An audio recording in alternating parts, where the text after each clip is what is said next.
Oi, turminha! Como vocês estão? Sejam todos muito bem-vindos a mais uma semana de aprendizagens aqui no nosso programa.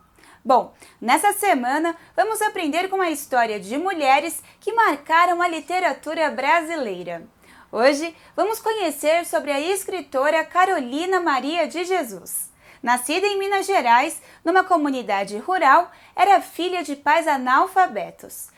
Ela teve uma infância marcada por maus tratos, mas aos 7 anos frequentou a escola e em pouco tempo aprendeu a ler e escrever e desenvolveu o gosto pela leitura.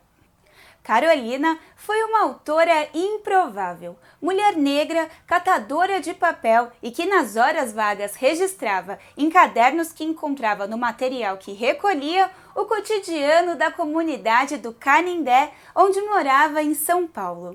Aqui em Guarulhos temos uma escola cujo nome é em sua homenagem. Vamos descobrir mais? O programa vai começar.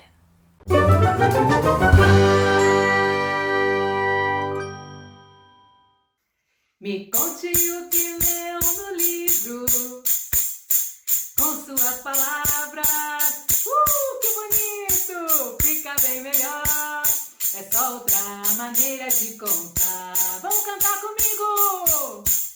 A mesma história que li quando eu tinha sua idade. Tantas frases numa só mensagem que até hoje guardo no meu quintal, jardim da infância, que até hoje guardo no meu jardim, pomar da infância.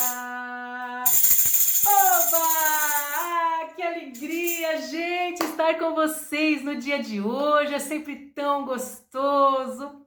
Eu fico tão feliz, eu fico muito feliz. Bom dia, queridos, bom dia, queridas. Vocês estão percebendo que eu estou num lugar diferente, não é verdade?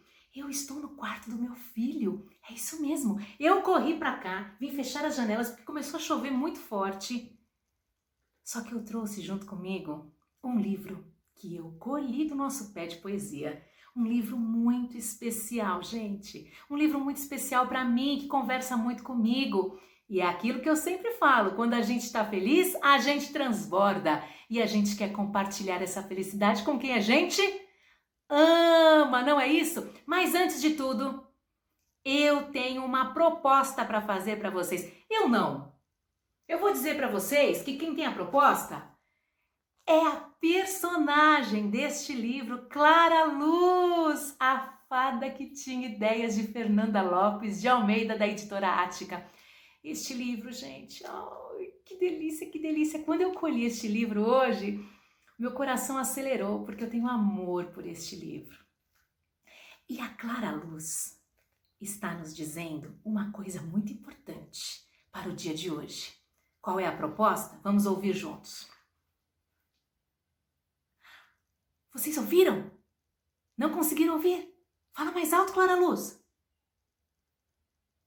Não ouviram? Então eu vou dizer para vocês.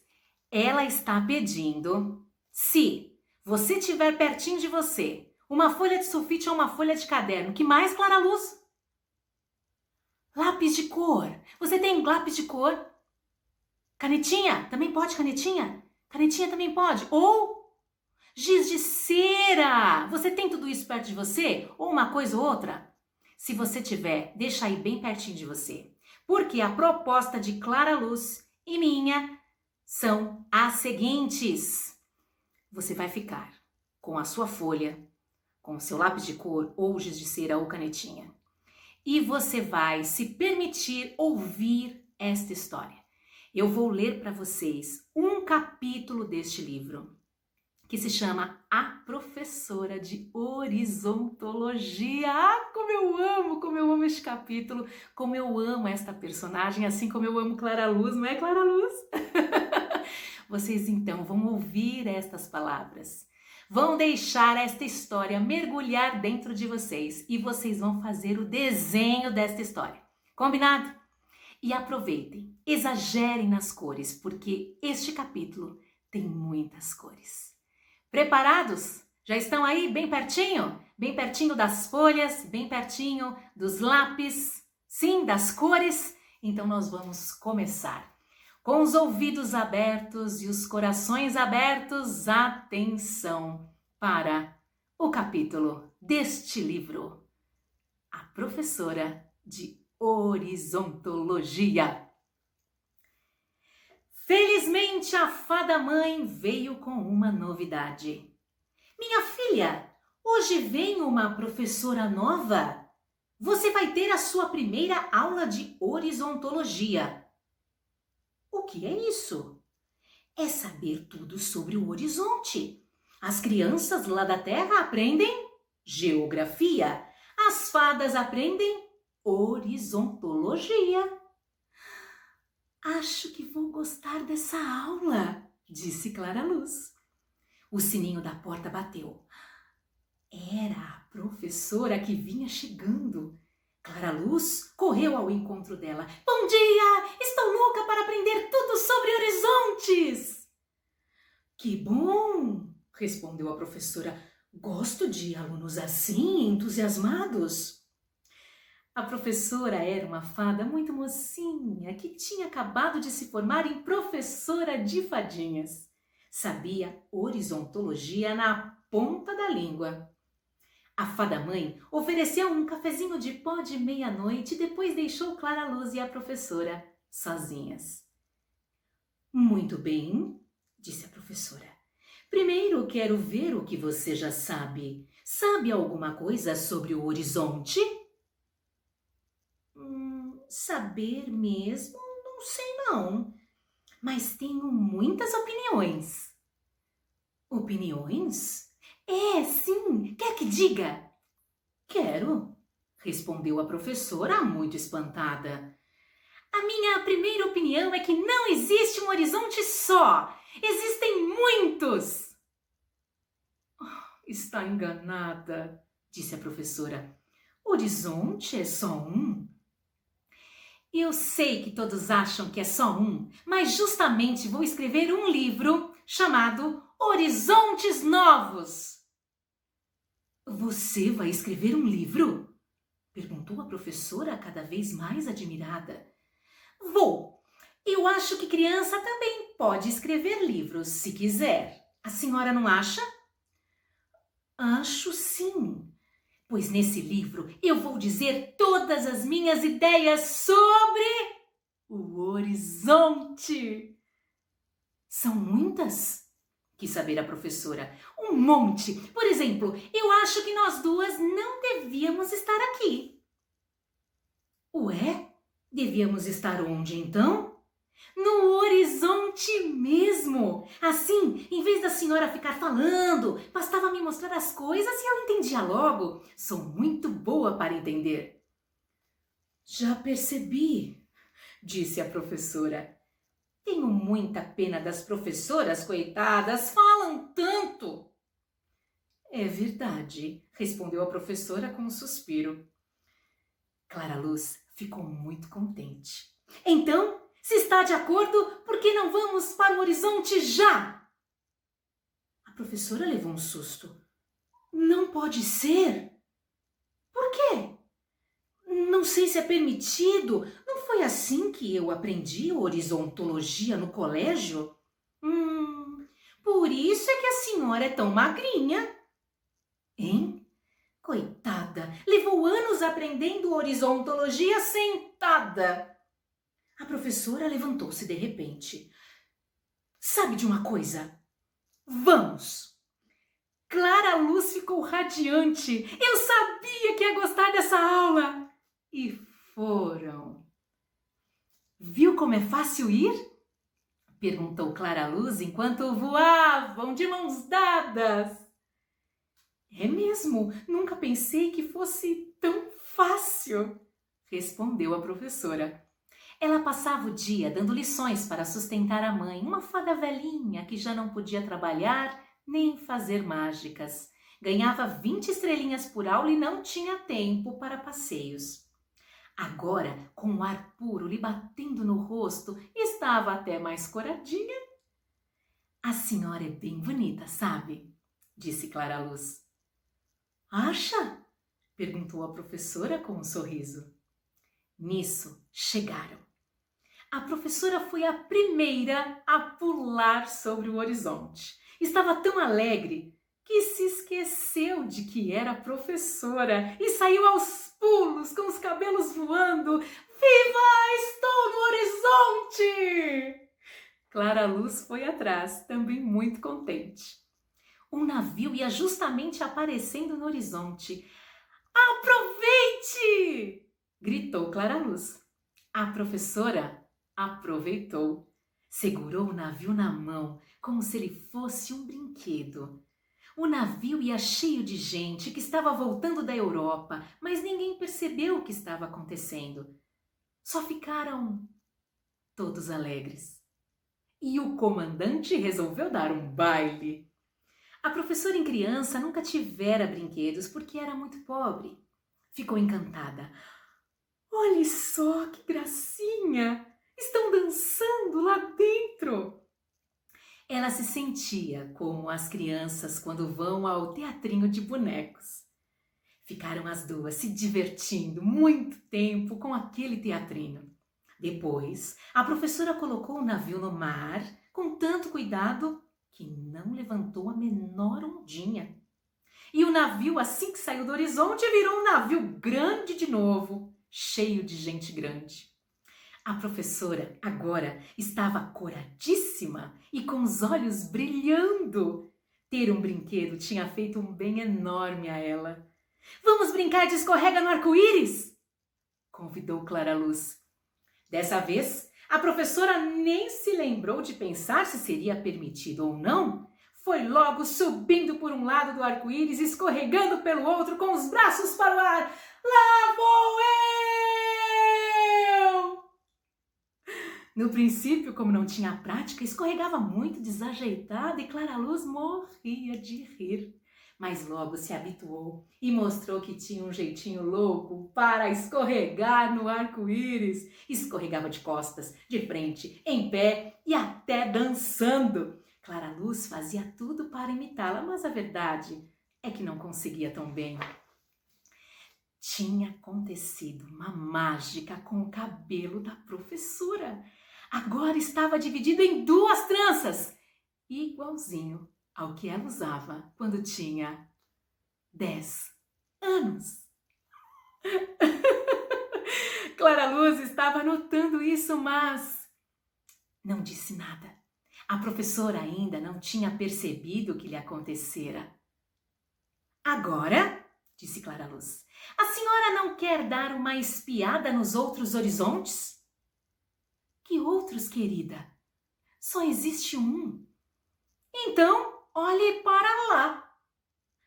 A professora, que estava olhando para cá, concordou em olhar para lá, já que Clara Luz fazia questão e viu mais de 10 horizontes, um depois do outro.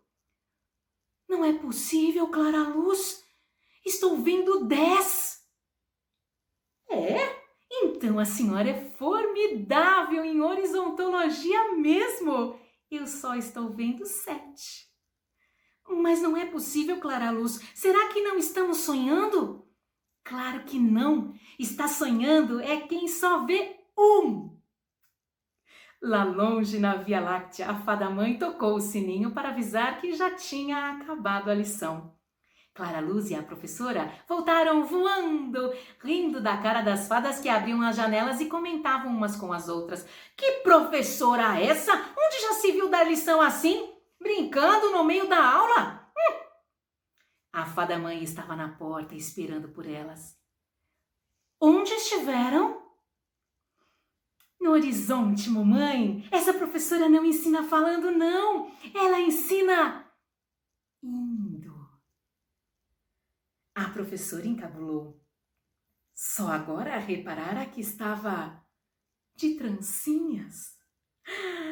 Queria pensar a fada-mãe, mas a fada-mãe não era boba. Foi lá dentro e em vez de 20 estrelinhas trouxe 30 para o pagamento. Muito obrigada, disse ela. Nunca vi minha filha gostar tanto de uma lição. Muito obrigada, professora. A professora não quis receber. Não vou cobrar nada por essa aula. Eu é que aprendi muito com a sua filha. Não acredite, mamãe. Ela é a professora melhor que eu já tive. A fada-mãe já tinha percebido isso. Insistiu em pagar as 30 estrelinhas e pediu à professora que não deixasse de voltar 2 vezes por semana. A fada que tinha ideias. E aí? Você fez o seu desenho? Como ficou o seu desenho? Cheio de cores? Você escorregou no arco-íris junto com Clara Luz, junto com a professora de horizontologia? Que sonho, não é? Que sonho termos professoras assim, como a professora de horizontologia, que aprende com os seus alunos e não ensina falando, ensina indo! E é assim que a gente faz no nosso movimento por uma escola literária. A gente aprende e ensina indo colher livros no nosso pé de poesia. É isso, crianças queridas! E eu sempre digo, porque eu já estou ansiosa para o nosso encontro. Como é que eu falo mesmo? A gente se vê repletos de cores. Mande seu desenho. Quero ver como você desenhou e pintou este capítulo deste livro, A Professora de Horizontologia. Um grande beijo!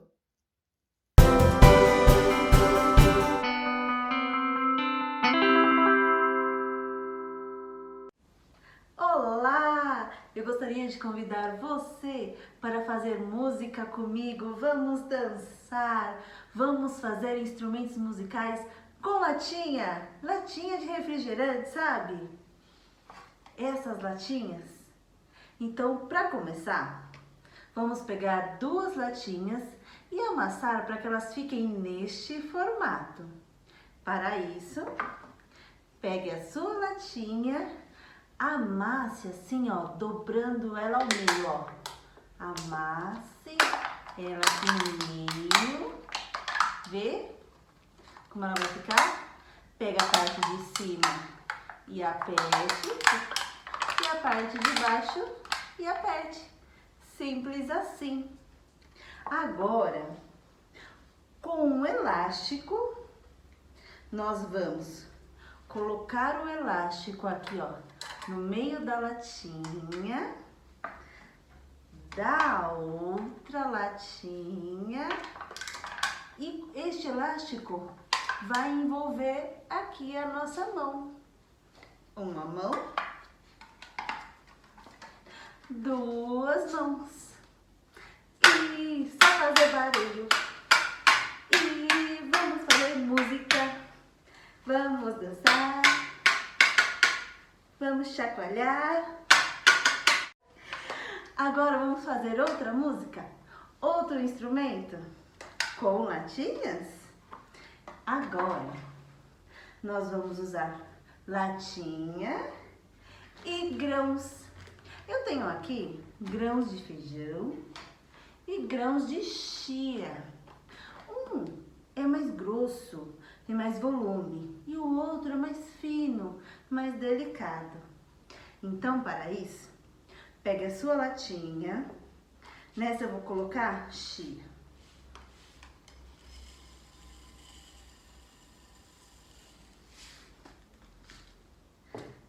E nessa outra aqui, eu já tenho grãos de feijão. Para fechar a latinha, nós podemos utilizar um retalho de tecido e colocar aqui no bocal e prender com o elástico. Vamos lá. Eu vou prender aqui. Ops. Pronto. Se você não tiver elástico, pode ser com durex, mas ficará preso assim. Legal, né? Vocês vão perceber que há diferença entre os sons quando os grãos são diferentes. Olha aqui com feijão. Agora com chia.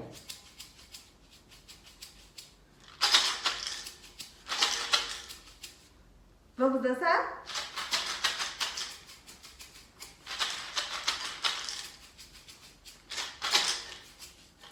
Samba, samba, sambolelê, samba, samba, sambolala.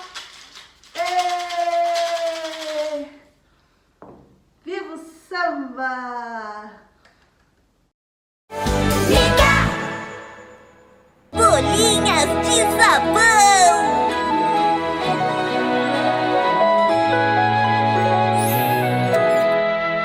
Não, ué, cadê a Mica? Uau, quantas bolinhas de sabão! Ai, não consigo pegar nenhuma! Eu consegui!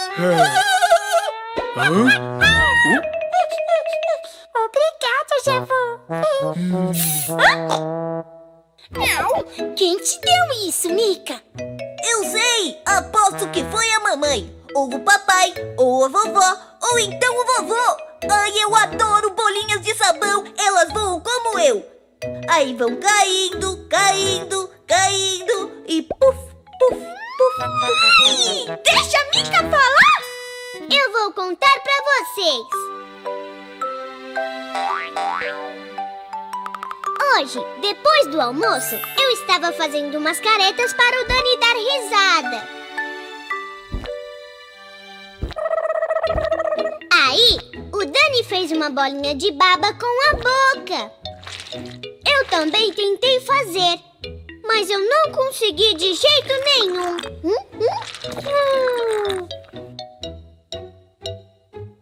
Então, a mamãe falou que tinha um jeito muito melhor para fazer bolinhas.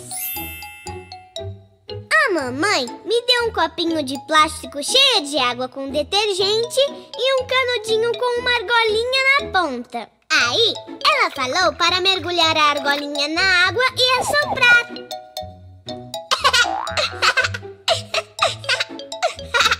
Eu fiz o que a mamãe mandou e saiu um monte de bolhas. Então, a mamãe encheu uma bacia com água e detergente para eu pegar quando acabasse a água do copinho. Você também quer fazer bolhas, abelhuda? É só você assoprar. Legal, né? Olha só uma coisa. Ui! Uau! Olha só que colorida! Vou fazer outra bolha grandona igual essa, quer ver?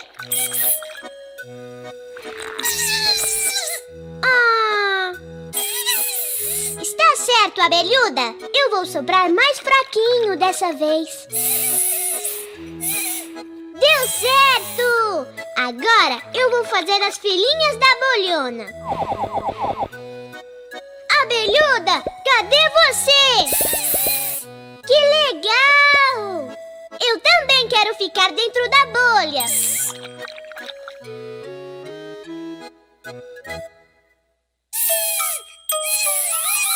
Boa ideia, abelhuda! Meu bambolê tem a mesma forma que essa argolinha, só que muito maior. Então, deve fazer uma bolha bem grandona para eu caber dentro. Vamos ver se funciona? Eu estou dentro da bolha! Abelhuda, vamos ver se tem outro brinquedo que dê para fazer bolhas?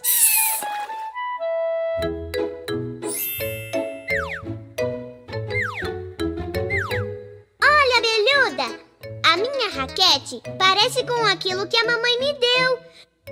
Só que ao invés de um, tem um montão de buraquinhos. Vamos ver se funciona? Funcionou! O que é? Não consigo adivinhar.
Puxa, eu não sabia que tinha tanto jeito de fazer bolhas. É verdade!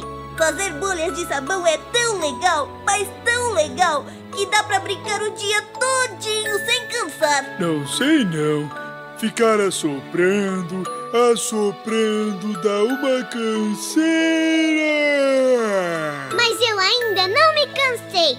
Vou encher o meu copinho para fazer mais bolinhas de sabão. Tchau, pessoal!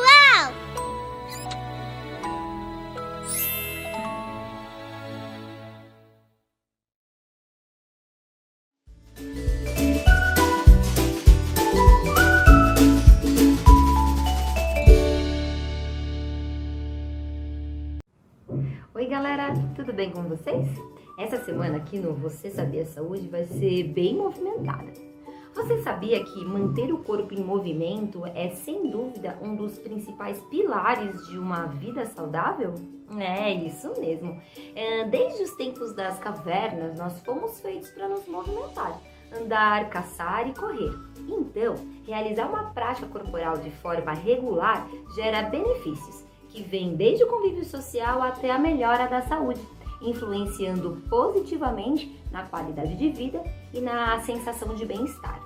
Muitos especialistas fazem questão de orientar que se você quer ter uma vida mais longa e melhor, a chave está no movimento.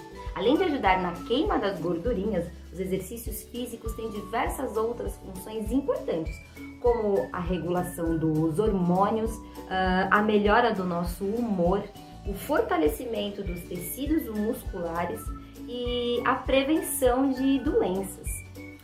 Mas com o avanço dos séculos, cada vez mais nós tendemos ao sedentarismo. Então, você sabia que o sedentarismo é um dos maiores inimigos de uma boa saúde? Pois é. De acordo com a OMS, a Organização Mundial da Saúde, o sedentarismo é conhecido como a doença do século, juntamente com o estresse e a depressão.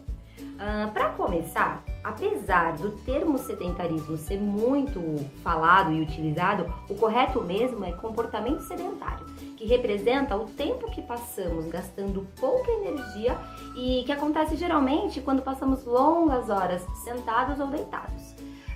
Por conta da nossa rotina, principalmente de trabalho e estudo, e especialmente nesse momento que nós estamos vivendo, né, em tempos de pandemia, essa é uma conduta muito comum entre as pessoas.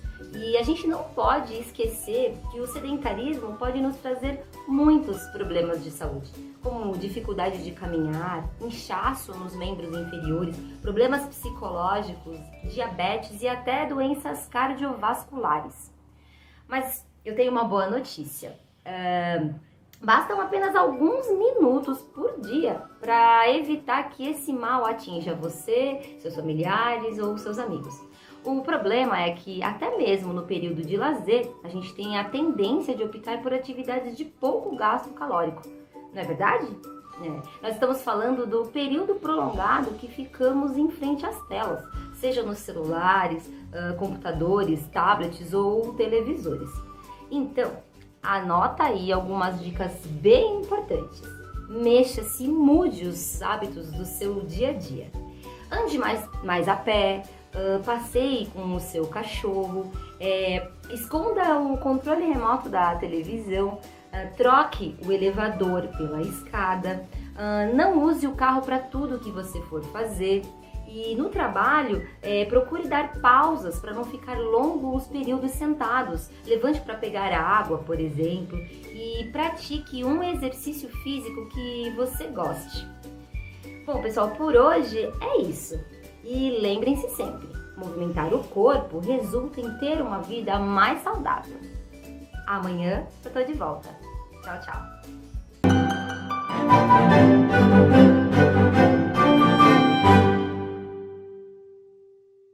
Olá, crianças, tudo bem com vocês?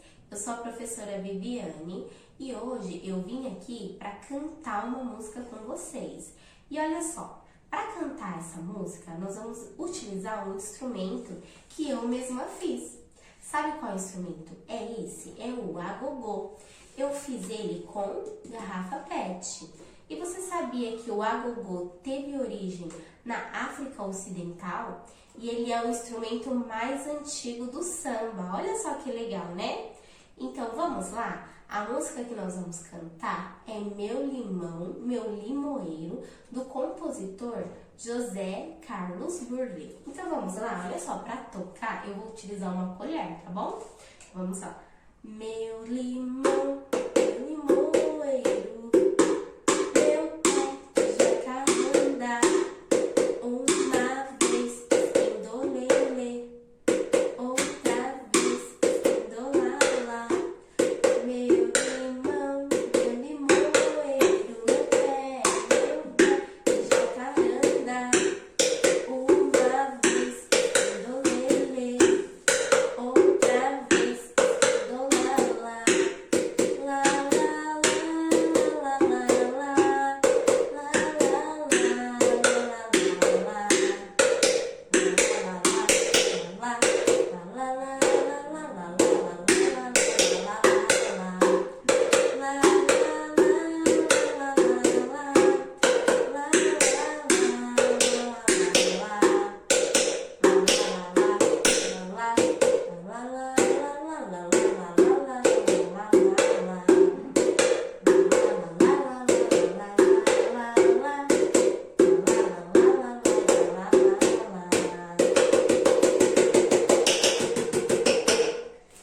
Muito bom, crianças! Vocês cantaram comigo, né? Olha só, então agora eu vou te contar como que eu fiz o nosso agogô.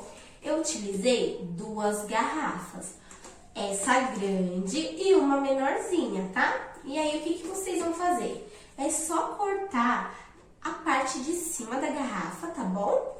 E aí, crianças, eu com a fita colei uma garrafa na outra. E para customizar, eu utilizei essa fita amarela aqui, olha só. Mas se você não tiver, não tem problema, tá? Se você quiser, pode customizar amarrando uma fita de cetim, da forma que você quiser. Você pode colocar um desenho aqui, um adesivo, tá bom, crianças? Então, essa foi a nossa brincadeira. Eu espero que vocês tenham gostado. Um beijo e até mais. Tchau, tchau!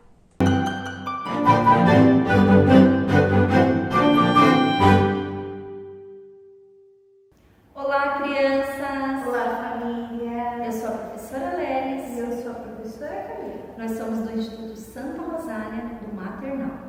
Na atividade de hoje, nós vamos fazer um bonequinho de vestido, super legal. Para essa atividade, nós vamos precisar de bexigas, Farinha de trigo, lã, tesoura, cola de silicone, aquela cola de isopor, vamos precisar de funil, uma colherzinha e esse palito de hashi, tá? A gente come comida japonesa, chinesa. também vamos precisar de olhinhos móveis. E canetinhas. A primeira coisa que a gente vai fazer é pegar uma bexiga, colocar no funil,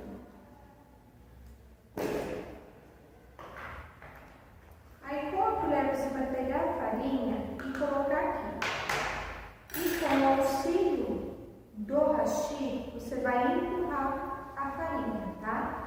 Isso demora um pouquinho, tá? Mas é bem legal de se fazer. Aí ela vai ficar assim. A lã nós vamos utilizar para fazer o cabelinho do nosso boneco. Nós vamos pegar um pedaço de lã, enrolar na mão, separar um pedaço e dar um nozinho bem no meio assim. Aí vai ficar assim, ó, nesse formato. Nós vamos pegar a tesoura e cortar as pontas Do nosso cabelinho. Aí vai ficar um pomponzinho, tá vendo? Aí vocês vão ajeitando do jeito que vocês quiserem, se quiser deixar maior, se quiser deixar menor. Esse pomponzinho vocês podem ou colar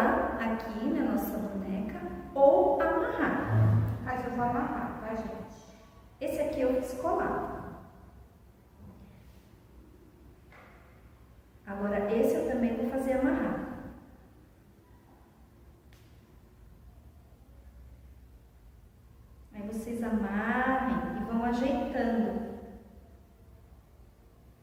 o cabelinho. Olha que bonitinho.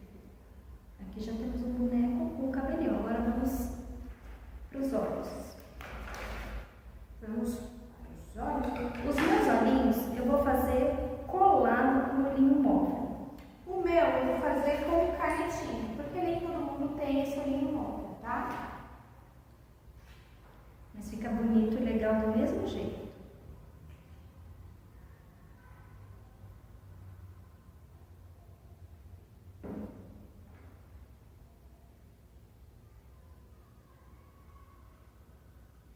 Aí o nariz e a boquinha eu vou estar usando a canetinha.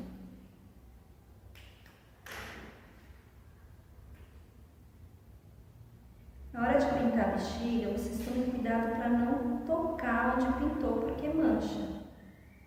Espera secar um pouquinho para depois brincar. Ó, o meu eu já fiz. Agora é só esperar secar.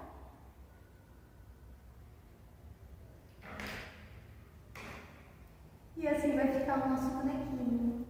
Espero que gostem. Tchau!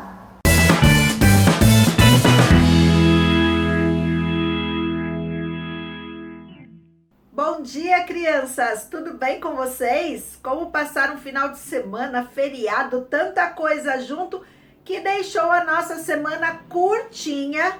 É nossa penúltima semana de desafios, mas ainda temos algumas coisas para compartilhar, algumas brincadeiras para nos divertirmos e eu conto com a participação de vocês, tá bom?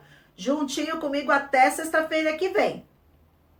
Antes de continuarmos com o assunto dessa semana, com a história dessa semana, como está a sua história? Essa semana você também vai produzir o último pedacinho, contando para nós quem é o seu ídolo no esporte. Você tem algum esporte que você pratica? O seu esporte preferido? Então você vai registrar isso na sua história. Além disso, finalize contando para nós quais são os seus planos para o futuro. Você tem algum sonho? Tem algo que você queira muito realizar? Então finalize a sua história e quem ainda não produziu os pedacinhos das semanas anteriores, ainda dá tempo. Todos os formulários estão disponíveis no portal da educação. Acesse, veja qual é a proposta de escrita daquela semana e compartilhe conosco. Combinado, turma? Então, reta final agora, quero ver energia total. Agora podem anotar o tema e a data de hoje. Hoje vamos falar de Carolina Maria de Jesus. Isso mesmo. Tenho convidados super especiais aqui para compartilhar um pouquinho dessa história conosco. É uma história de muita luta, muita superação e de uma pessoa que, apesar de todas as dificuldades que teve, não desistiu. Só para vocês terem ideia, ela era catadora de papel no lugar onde ela morava. E era com os restos de papel que ela encontrava em todos os resíduos que ela coletava, que ela escrevia. E escrevia lindamente. Nós temos aqui na nossa rede uma escola que foi homenageada, o nome da escola foi uma homenagem a Carolina Maria de Jesus. Eles vão contribuir um pouco com essa história, assim como outras escolas. Eles toparam o nosso desafio e vão trazer algumas ideias bem legais aqui para nós. E, além disso, turma, uma convidada super especial, a Vera, filha da Carolina Maria de Jesus, que aceitou o nosso convite e veio compartilhar um pouquinho dessa história conosco. Acompanhem. Carolina Maria de Jesus nasceu em Sacramento, Minas Gerais, em 1914 e só estudou até o 2º ano primário. Já adulta, emigrou para São Paulo e foi morar na favela do Canindé. Ali começou a trabalhar como catadora de papel. Dividida entre catar papel, cuidar dos filhos e escrever, Carolina publicou seu primeiro livro, Quarto de Despejo, em 1960. Neste livro diário, a autora relata a fome cotidiana, a miséria, os abusos e preconceitos sofridos por ela, seus filhos e outros moradores da favela. Após sua morte, em 1977, foram publicadas outras obras escritas por ela, das quais a mais significativa é Diário de Mitica, com suas memórias de infância e juventude. Já foi vendido mais de 1 milhão de exemplares das obras escritas por Carolina. É um privilégio ter Carolina Maria de Jesus como patronessa dessa escola. Dentro do princípio de territorialidade, tem tudo a ver com o local que estamos inseridos. Carolina Maria de Jesus realmente tem tudo a ver com a nossa escola. Sou Vera Eunice de Jesus, filha da escritora Carolina Maria de Jesus. Quero agradecer à cidade de Guarulhos por ter colocado o nome da escritora numa escola. Carolina Maria de Jesus foi uma escritora que conseguiu realizar o sonho. O sonho dela era ser escritora. Apesar de todos os percalços que ela teve na vida, Carolina conseguiu. Por meio de muita luta, muita fome, muita tristeza, mas muitas alegrias. Carolina é hoje nome de escolas, Carolina é hoje nome de rua, Carolina tem nomes de biblioteca, Carolina vai sair agora numa escola de samba, Carolina terá 27 obras relançadas pela Companhia das Letras, Carolina é conhecida mundialmente. Tenho feito várias lives com Carolina e tenho percebido que os adolescentes e os professores, essa nova geração, estão apaixonados por Carolina. Carolina está encantando crianças, adultos, brancos, negros, brasileiros, estrangeiros. A literatura da Carolina é a literatura da realidade brasileira. Estamos nos 60 anos de Quarto de Despejo e, infelizmente, a situação continua a mesma situação de pobreza, justiça social, do racismo, da política. Então, o Quarto de Despejo, apesar dos seus 60 anos, é um livro atual. Por isso, Carolina Maria de Jesus será uma escritora sempre atual, sempre acompanhará a sociedade e sempre vamos ter Carolina como uma referência para a nossa literatura. Muito obrigada pela contribuição. Tenho certeza que as crianças se encantaram com mais essa história. Então, essas parcerias são muito válidas e nós fomos em busca de muitas coisas para vocês, viu, crianças? Então, minha gratidão a todas as parcerias que nos acompanharam até aqui. Mas agora eu já vou propor o desafio, sabe por quê? Porque eu tenho uma coisinha bem legal para mostrar a vocês. Acompanhem. Então, olha só, meus amores. Vocês vão acessar depois esse link e a Pro vai colocar de novo na imagem para vocês, tá bom? É espaçodeleitura.labedu.org.br. Só que espaço sem o cedilha, fica espaco de leitura, tudo junto, .labedu.org.br. Depois eu vou mostrar de novo para vocês, tá bom? Aí ele vai abrir essa página aqui. Aqui embaixo, ó, tem muitas possibilidades para vocês interagirem, ler sozinho uma história, ler e ouvir, assistir a leitura. São muitas possibilidades, tá bom? Então, nós vamos ver como que funciona. Nós escolhemos aqui para vocês uma leitura que se chama Onde está o meu cachorro? Tá bom? Só que depois, quando vocês entrarem, vocês vão ver várias opções de histórias, ó. E alguns jogos também que dá para vocês se divertirem bastante, tá bom? Aí eu escolho a história que eu quero ler, coloco aqui, ó, ler história. Como é vinculado com a internet, vocês já sabem que às vezes demora um pouquinho, tá bom? Onde está o meu cachorro? Aqui embaixo você tem a setinha para ir para frente e aqui você coloca a tela grandona, tá bom? Então, aí vamos passando as páginas. Quem escreveu esse livro foi Loli Acebal e quem ilustrou foi Maria Corte. Atenção, procura-se! Nosso querido cachorro Zasca se perdeu ontem no bosque. Zasca é um Golden Retriever médio, dourado, divertido e brincalhão. Por favor, se alguém o encontrar, escreva urgentemente a operaçãozasca@castanhosmeu.com. Gui se queixava tristemente, secando as lágrimas que escorriam por suas bochechas. Ninguém respondeu ainda ao anúncio que minha mãe colocou. Larga o tablet de uma vez, pediu Lua. Nós vamos encontrar Zasca e devemos nos apressar. Os 5 amigos combinaram um encontro na madrugada, em frente à fonte do Javali. Seguiram o caminho de pedras que conduzia ao bosque, o mais extenso e perigoso de toda a região. Tinham uma missão bem arriscada: localizar Zasca antes que anoitecesse. Para ganhar tempo, decidiram se separar. Gui e Catarina foram para a direita com suas bicicletas de montanha, enquanto Lua, Rô e a cachorra Juno andaram a pé pelo caminho da esquerda.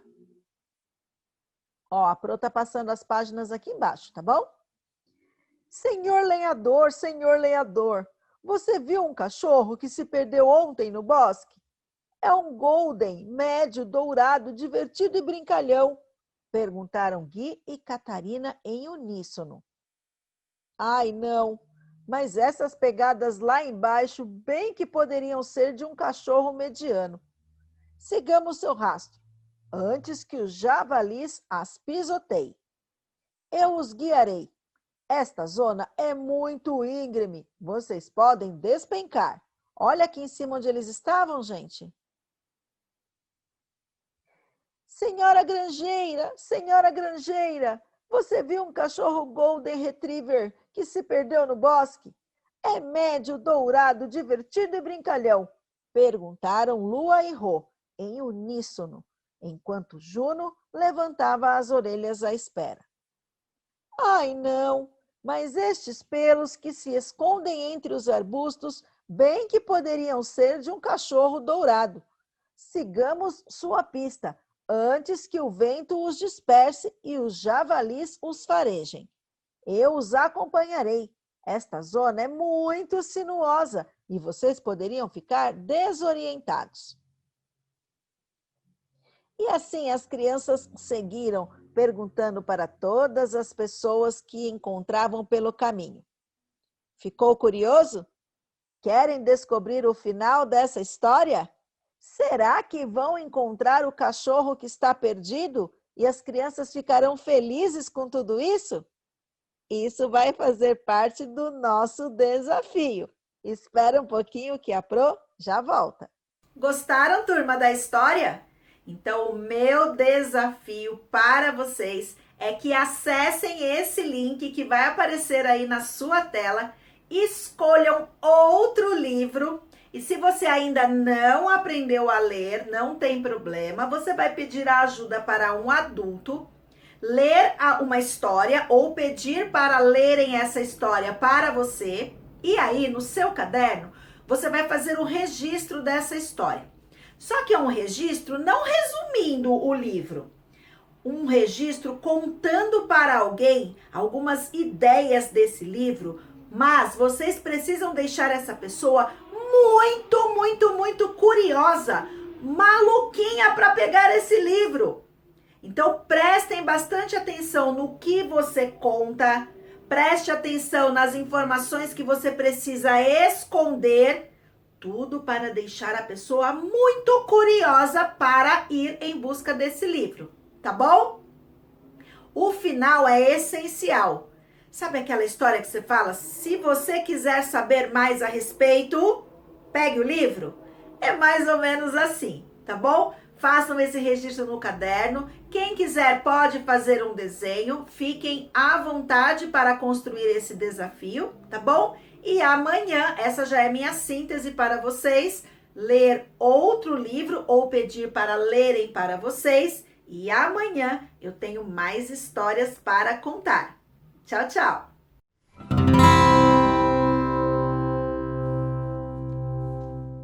E aí, galera da EJA, avançando com nossas aulas de natureza e sociedade, hoje refletiremos juntos sobre as diversas formas de regionalizar o Brasil. Interessante, não é mesmo? Então prestem atenção e ótima aula!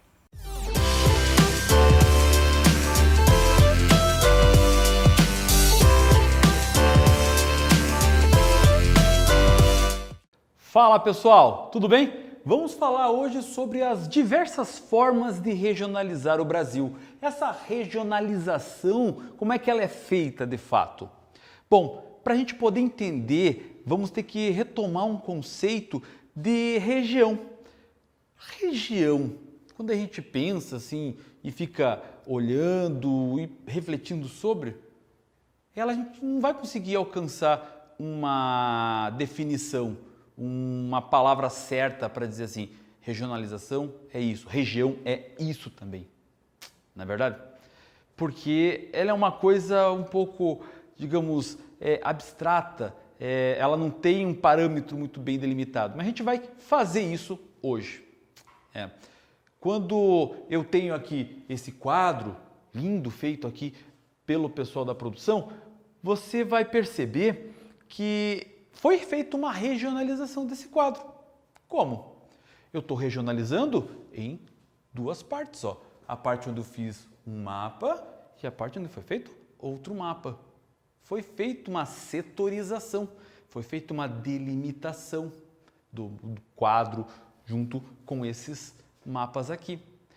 Quando eu falo de região, eu estou falando de parte do espaço geográfico do qual foi feita uma delimitação de acordo com um critério, com um motivo, um porquê que foi determinado. Então, quando eu falo da região da cidade, a região do centro da cidade ou da periferia da cidade, eu estou usando um critério para regionalizar essa minha cidade.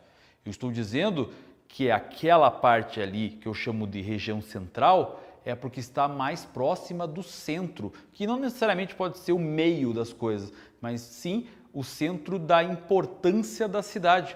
Quando eu falo da periferia, da região da periferia da cidade, é porque ela está afastada do centro. Essa é a característica, esse é o motivo, essa é a ideia que eu coloquei aqui para diferenciar uma região da outra, um critério. Isso, então, acaba sendo bem explicado quando eu falo de zona sul, zona norte, zona leste, zona oeste de uma cidade, a região urbana, a região rural de uma determinada cidade, a região administrativa do país. Eu estou delimitando um território, um espaço geográfico de acordo com essas características que eu mesmo posso inventar. Sim.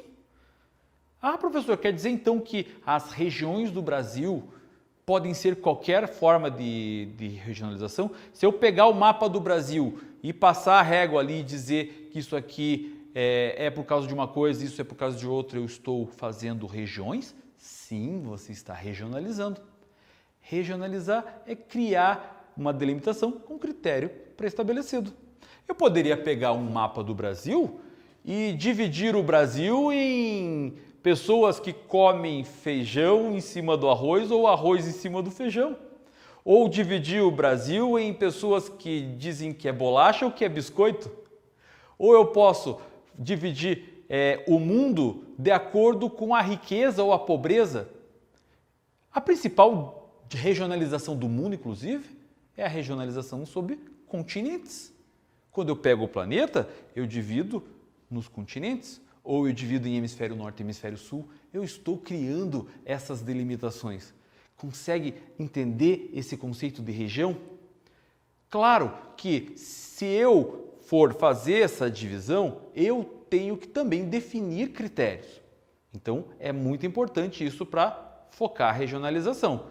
Divide, delimita o espaço, mas cria um critério. Quando a gente fala de regionalização brasileira, nós temos aí algumas formas que são utilizadas. Mas como eu já falei, você mesmo pode criar. Mas as mais conhecidas, aquelas que foram adotadas porque os critérios atendem a estudos e pesquisas importantes para o nosso país, são essas duas aqui. Ó.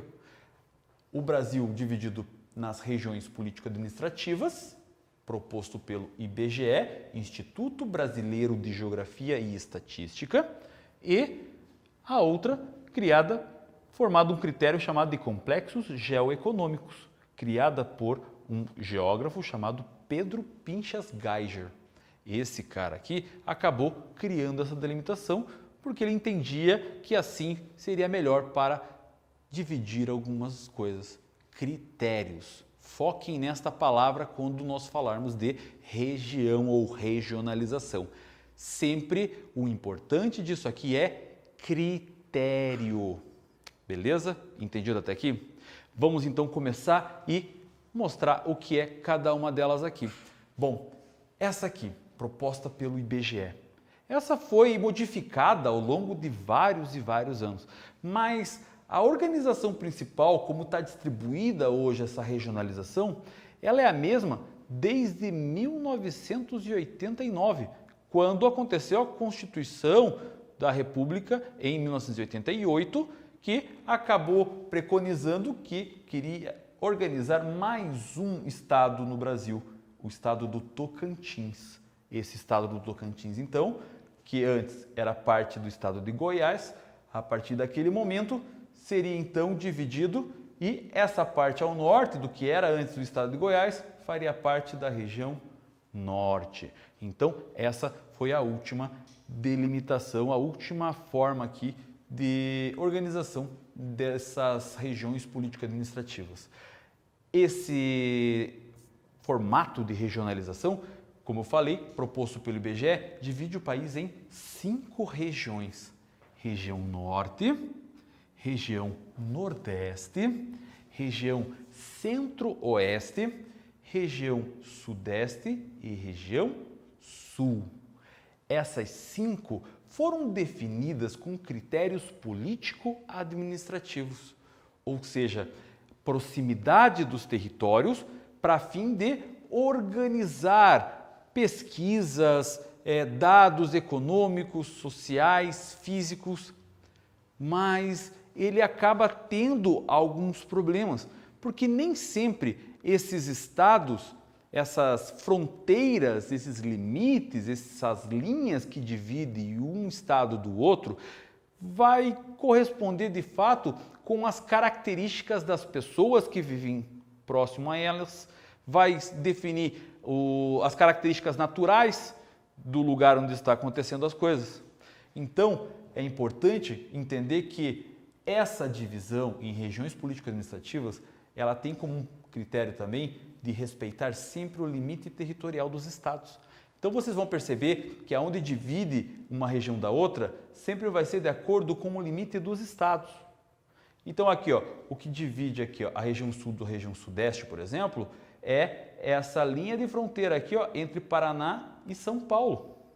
O que vai determinar aqui, ó, entre a região sudeste e a nordeste é essa linha aqui, ó, que faz fronteira entre Minas Gerais e a Bahia.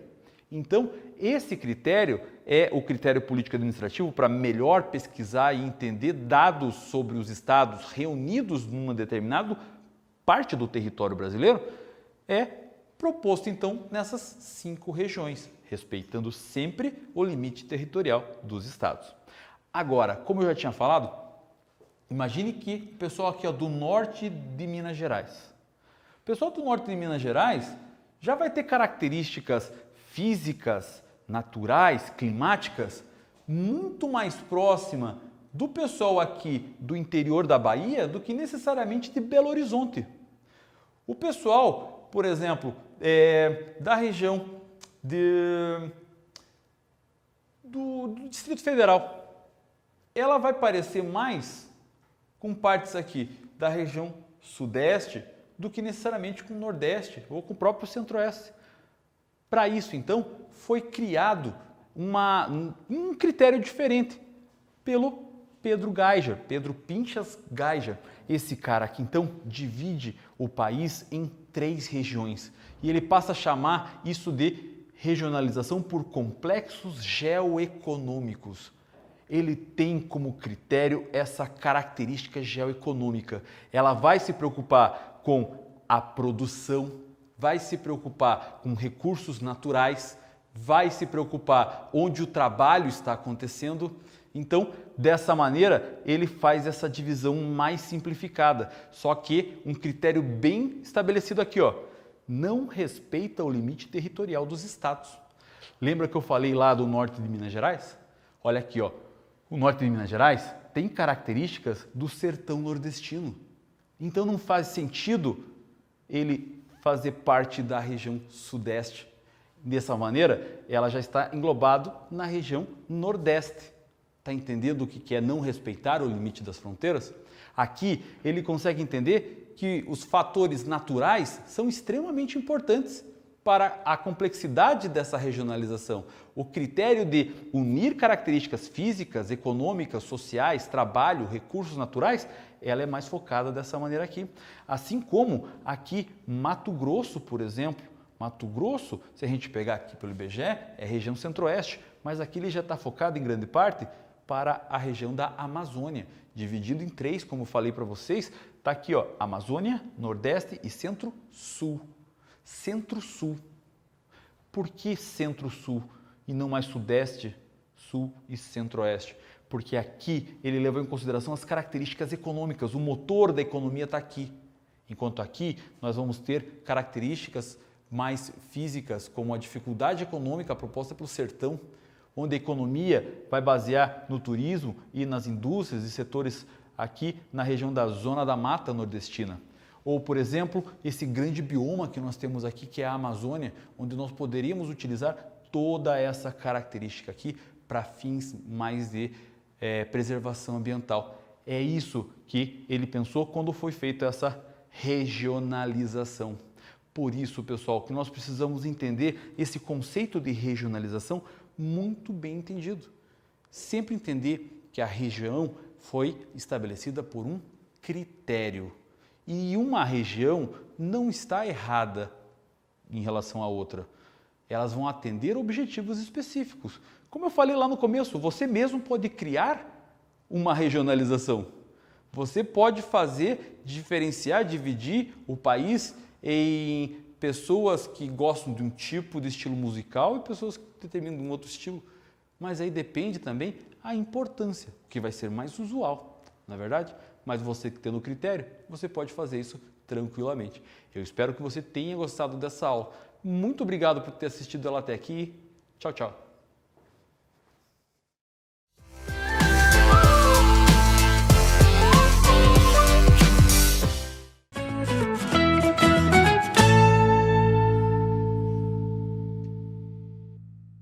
Bom, turminha, o nosso programa de hoje chegou ao fim, mas amanhã a gente tem um horário marcado às 9 da manhã e eu espero vocês com muito mais. Até lá! Tchau, tchau!